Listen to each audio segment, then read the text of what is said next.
মধ্যপ্রাচ্যে চলমান Iran, Israel এবং যুক্তরাষ্ট্রের সংঘাত এখন একটি বৈশ্বিক সংকটে রূপ নিচ্ছে।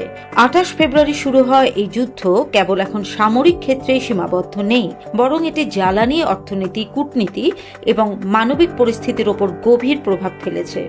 বিশেষ করে তেল সরবরাহে বিঘ্ন ঘটায় বিশ্বের বহু দেশ সরাসরি ক্ষতিগ্রস্ত হতে শুরু করেছে। ইরান মূলত ইসরায়েলের গুরুত্বপূর্ণ অবকাঠামো লক্ষ্য করে হামলা চালিয়েছে। ক্ষেপণাস্ত্র ও ড্রোন হামলার মাধ্যমে হাইফার তেল শোধনাগার সহ বিভিন্ন শিল্প স্থাপনায় আঘাত হানা হয়েছে। এছাড়াও অভিযোগ রয়েছে ইরান জনবহুল এলাকায় ক্লাস্টার মিউনিশন ব্যবহার করেছে। একই সঙ্গে ইরান হরমুজ প্রণালী কার্যত বন্ধ করে দিয়েছে। এদিকে ইরানের মিত্র গোষ্ঠীগুলো সক্রিয় হয়ে উঠেছে। হিজবুল্লাহ লেবানন থেকে ইসরায়েলের উত্তর সীমান্তে হামলা জোরদার করেছে।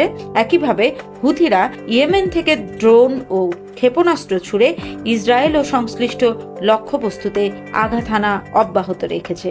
এর ফলে যুদ্ধ এখন একাধিক ফ্রন্টে ছড়িয়ে পড়েছে।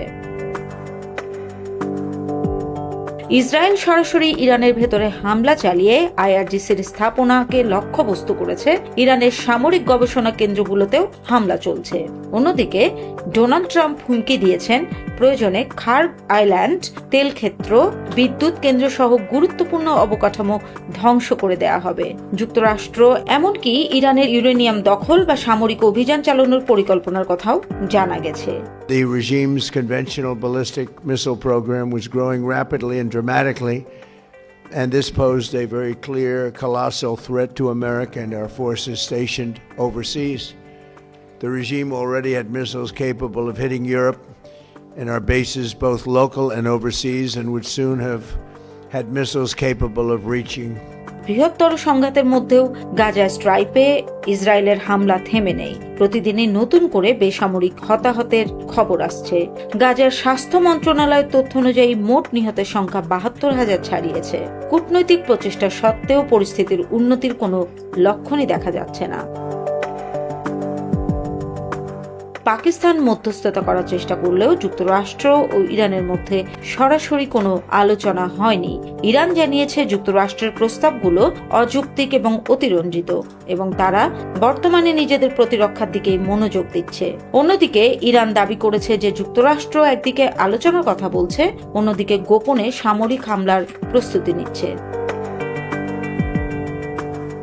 স্পেন ইতোমধ্যেই যুক্তরাষ্ট্রের যুদ্ধবিমানকে তাদের আকাশসীমা ব্যবহার করতে দেয়নি। এদিকে মিশরের প্রেসিডেন্ট ফাত্তাহ এল-সিসি প্রকাশ্যে যুদ্ধ বন্ধের আহ্বান জানিয়েছেন। বিভিন্ন দেশ এই যুদ্ধের কারণে অর্থনৈতিক চাপ ও জ্বালানি সংকটে পড়েছে। হরমুজ প্রণালী প্রায় অচল হয়ে পড়ায় বিশ্ববাজারে তেলের দাম দ্রুত বেড়ে গেছে। যুদ্ধ শুরুর পর থেকে তেলের দাম 50% বেশি বৃদ্ধি পেয়ে এখন $116 ওপরে। এতে বৈশ্বিক অর্থনীতিতে মুদ্রাস্ফীতি এবং মন্দার ঝুঁকি তৈরি হয়েছে। তেলের অপচয় রোধ করতে ভারত লকডাউনে যাবে কিনা সেই সব বিষয়ে আলোচনা করছে। ফিলিপাইনে জ্বালানি সংকট ভয়াবহ আকার ধারণ করেছে। 365টি পেট্রোল পাম্প বন্ধ হয়ে গেছে এবং তেলের দাম দ্বিগুণেরও বেশি বেড়ে গেছে। একইভাবে ভারত, পাকিস্তান, শ্রীলঙ্কা তেলের সংকটে সরকারি ছুটি বৃদ্ধি করেছে। অস্ট্রেলিয়া প্রাইভেট কারের ব্যবহার কমাতে গণপরিবহন ফ্রি করে দিয়েছে এবং বাংলাদেশে জ্বালানি আমদানির খরচ বৃদ্ধি ও সরবরাহ সংকটের চাপে fuel card, home office, online ক্লাসের চিন্তাভাবনা চলছে।